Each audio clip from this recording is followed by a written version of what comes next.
ইলাহা লা ইলাহা, শুধু লা ইলাহা ইল্লাল্লাহ জিকির করে, লা ইলাহা লা ইলাহা, নেই কোনো ইলাহা নেই কোনো ইলাহা, এইটুকু বললে শিরক হবে।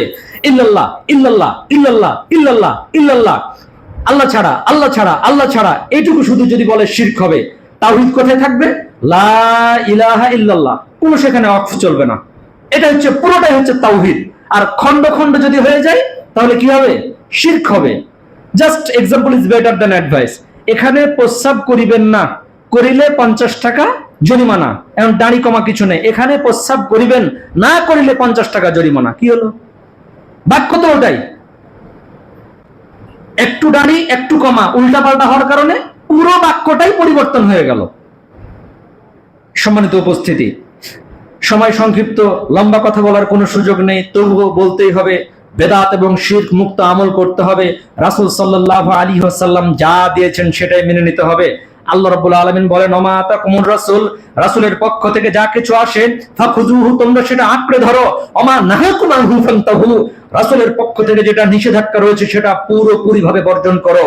আল্লাহ রাব্বুল আলামিন বলেন, কুল ইন কুনতুম তুহিব্বুনাল্লাহ ফাত্তাবিউনি ইউহিব্বুকুমুল্লাহ। আল্লাহ রাব্বুল আলামিন বলেন, কুল ইন কুনতুম তুহিব্বুনাল্লাহ, তোমরা যদি আল্লাহকে ভালোবাসতে চাও তাহলে ফাত্তাবিউনি, রাসূলের ইত্তেবা করো, অনুসরণ করো। 19 কে 19 বলেছে 19 মানো, 20 কে 20 বলেছেন 20 মানো। বেশি বাহাদুরি করতে যেও না। জোহরের সালাত 4 রাকাত, 4 রাকাতের গিয়ে কেউ যদি মনে করে যে আমি খুব আল্লাহওয়ালা, আমি 5 রাকাত পড়বো, বেশি নেকি পাবো? পাবো না। যদি আমরা সেজদা 2 সেজদার জায়গায় 3টা সেজদা দেই তাহলে বেশি নেকি পাবো? পাবো না। তাহলে বাড়াবাড়ি করার কোনো সুযোগ নাই, ছাড়াছাড়ি করারও কোনো সুযোগ নাই। চলন্ত ধর্ম আর চূড়ান্ত ধর্ম দুটি কথা। চলন্ত ধর্ম এবং চূড়ান্ত ধর্ম, চলন্ত ধর্ম মানে ইচ্ছা অনুযায়ী হুজুর দিয়ে দিয়েছে তাই মানা শুরু করেছি। যে মানুষ জমি ক্রয় করতে গিয়ে আরএস খতিয়ান, সিএস খতিয়ান, এসএ খতিয়ান দেখা ছাড়া জমি কিনে না, কোনো হুজুর যদি বলে আচ্ছা জমিটা কিনে নেন তো, শুনবে না। কিন্তু যদি বলে একটা আমল করা শুরু করে দেন তো, আসসালামু আলাইকুম, তারপরে বুকে হাত। এই বুকে হাতটা কোথা থেকে আসলো? এটা কোথা থেকে আসলো? বেদাতি কাজটা কোথা থেকে আসলো? এটাই বেদাত।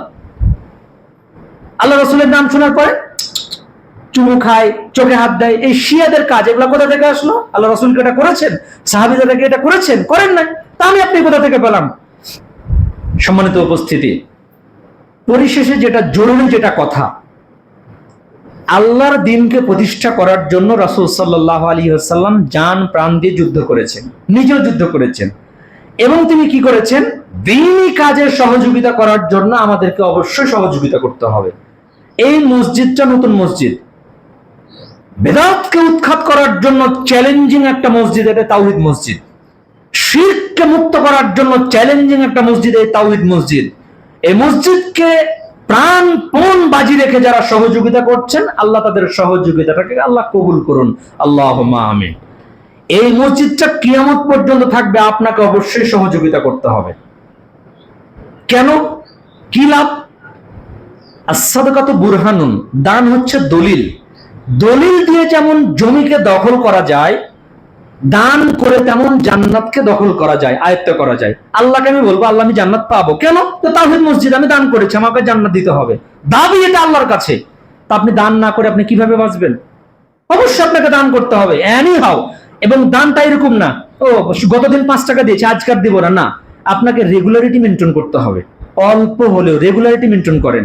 আর সবচেয়ে উত্তম ব্যক্তি ওই ব্যক্তি যে প্রত্যেক মাসিক কিংবা সাপ্তাহিক একটা চাঁদা দেয়, দান করে। আল্লাহ এটাতে বেশি খুশি হন। অল্প আমল হলো রেগুলার যেটা চলে, সেটাতে আল্লাহ বেশি খুশি হন। 2 রাকাত সালাত যদি প্রতিনিয়ত যদি আপনি রাতে উঠে যদি পড়েন, আল্লাহ এটাতে বেশি খুশি হন। একদিনে 20 রাকাত পড়ে নিলেন, 40 রাকাত পড়ে নিলেন, আর 2 বছর পড়লেনই না, এটা কোনো ভালো কোনো কিছু বহন করে না। একদিনে রাতারাতি আপনি দেশ দখল করে নিয়ে, ইরাকের মতো আপনি কুয়েত দখল করে নিয়ে আপনার জাতিসত্তা ভাবে আপনাকে উড়িয়ে দেওয়া হলো, ফাঁসির মঞ্চে আপনাকে ঝুলে যেতে হলো, এটা করার দরকার নেই। আপনাকে কি করতে হবে? রেগুলারিটি মেনটেন করতে হবে, অল্প হলেও দান করতে হবে। সম্মানিত উপস্থিতি, আসুন আমরা অল্প হলেও দান করার চেষ্টা করি। আর এই দানটা আপনার বিফলে যাবে না ইনশাআল্লাহ। এই দানটা আপনার শিরক কাজে আপনার সহযোগিতা নয়, এই দানটা আপনাকে তাওহীদকে প্রতিষ্ঠা করার জন্য, শিরক মুক্ত আমল করার জন্য আপনি সহযোগিতা করছেন। জাতিগতভাবে যতদিন পর্যন্ত আপনি বেঁচে আছেন, ইলা ইয়াউমাল কিয়ামা, কিয়ামত পর্যন্ত আপনার আমল নামায় কবরে নেকি লিখতেই থাকবে, লিখতেই থাকবে, লিখতেই থাকবে। কবরের শাস্তি কেউ যদি মিটাতে চায়, বাপের নামে দান করতে হবে। ও হাররল কুবুরা, ধাঁধা ধাঁধা ধাঁধা করে আগুন জ্বলছে, কেউ যদি বাপের নামে মসজিদে 1000, 1 লক্ষ, 2 লক্ষ, 10 লক্ষ টাকা কেউ যদি দান করে, বাপের সেই কবরের শাস্তিকে আল্লাহ রাব্বুল আলামিন সঙ্গে সঙ্গে মিটায় দিবেন। মায়ের কবরের শাস্তি রয়েছে, মায়ের নামে দান করেন, মসজিদে দান করেন, মাদ্রাসাতে দান করেন। এই মসজিদে একটা পার্শ্ববর্তী আপনাদের এনিহাউ যে কোনো মূল্যে মক্তব চালু করতে হবে এবং একটা মাদ্রাসা চালু করতে হবে। এই প্রতিষ্ঠান চালু না করা পর্যন্ত এই মসজিদকে টিকানো খুব কঠিন হয়ে দাঁড়াবে। অতএব অপসংস্কৃতির নকর থাবা চতুর্দিক থেকে যখন উড়ে এসে যখন জুড়ে বসবে, নানান রকম প্রতিবন্ধকতা যখন চলে আসবে, কিন্তু আপনার ছেলে, আপনার সন্তান, পরবর্তী নেক্সট জেনারেশন শিরক মুক্ত আমল করার জন্য প্রাণপণ চেষ্টা চালাবে, আপনিও চেষ্টা চালাবেন। আপনার এই সহযোগিতার হাত আল্লাহ রাব্বুল আলামিন কবুল করে নেন। সকলে পড়ি আল্লাহুম্মা আমিন। সম্মানিত উপস্থিতি, আর কথা না বাড়াই সংক্ষেপে যে কথাটা বলি, আল্লাহ রাসূল সাল্লাল্লাহু আলাইহি সাল্লাম যখন মারা যান, মারা যাওয়ার পূর্বে তিনি বলেন খুব হৃদয় বিদারক কথা, আমি মারা যাওয়ার পরে তোমরা দেখবে বহু ফিরকায় দলে উপনীত হয়ে গেছে। সাহাবীরা অধিকাংশ, প্রায় সকল সাহাবী তারা ছিলেন আহলুল হাদিস। আবু হুরায়রা রাদিয়াল্লাহু তাআলা আনহু, আবু মুসা আশআরী রাদিয়াল্লাহু তাআলা আনহু, জাবির ইবনে সামুরা রাদিয়াল্লাহু তাআলা আনহু, জাবির ইবনে আব্দুল্লাহ রাদিয়াল্লাহু তাআলা আনহু, তারা সবাই আহলুল হাদিস ছিলেন। 37 হিজরি পর্যন্ত আমাদের পরিচয় ছিল মুসলিম। এরপরে রাজনৈতিক কারণে দুটি দল, উপদল তৈরি হয়ে গেল। একটা হলো খারেজি আর একটা হলো শিয়া। খারেজি বিদ্রোহের সূত্র ধরে তারা তৈরি হয়ে গেল। তাকদীর মানি না, কেউ বলে তাকদীর মানি না, কেউ বলে তাকদীর মানি, কিন্তু সবই তো আল্লাহর পক্ষ থেকে হয়। কেউ বলে কাদেরিয়া, কেউ বলে জামিয়া, কেউ বলে মুরজিয়া, ধর্মনিরপেক্ষ। এটা এখনকার নতুন কোনো জিনিস নয়। শয়তান যুগে যুগে শয়তান হামলা করেছে। আজও বহু মানুষ ধর্মনিরপেক্ষ মতবাদকে প্রমোট করার জন্য, আজকে তাওহীদকে নষ্ট করার জন্য, শিরককে প্রমোট করার জন্য তারা নানান রকম ভাবে ব্রাক থেকে শুরু করে এলজিবিটি থেকে শুরু করে বিভিন্ন রকম ভাবে প্রতিষ্ঠান তারা একের পর এক তারা তাওহীদকে নষ্ট করার জন্য প্রচেষ্টা চালাচ্ছে। তারা নষ্ট করছে তাওহীদকে। আপনাকে প্রমোট করতে হবে তাওহীদ এবং বেদাত মুক্ত আমলকে। অতএব বেদাত মুক্ত আমল কোন জিনিসটা সেটা আপনাকে সমাজে দেখিয়ে দিতে হবে। কাউকে ভয় করে নয়, আল্লাহকে একমাত্র ভয় করতে হবে।